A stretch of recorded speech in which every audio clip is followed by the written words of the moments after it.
નમસ્કાર ખેડૂત મિત્રો, સ્વાગત છે તમારું ખેડૂત ચેનલની અંદર। આજે તારીખ 8 એપ્રિલ 2024 ને વાર સોમવાર।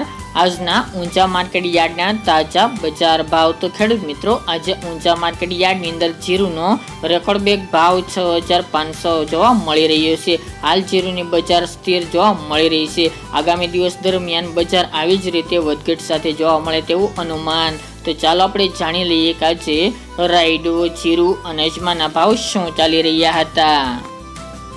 ખેડૂત મિત્રો, આજના ઊંચા માર્કેટ યાર્ડના ભાવ જોઈએ તો જીરુ 3550 થી 6501 રૂપિયો, રાયડો 905 રૂપિયાથી 1005 રૂપિયા, સુવા 1013 થી 1305 રૂપિયા, ઈસબગુલ 2251 થી 3091 રૂપિયા, ધાણા 1570 થી 1570 રૂપિયા, અજમો 2111 થી 3500 રૂપિયા અને વરિયાળી 900 થી 7250 રૂપિયા। તો ખેડૂત મિત્રો, આ હતા આજના ઊંચા માર્કેટ યાર્ડના તાજા બજાર ભાવ।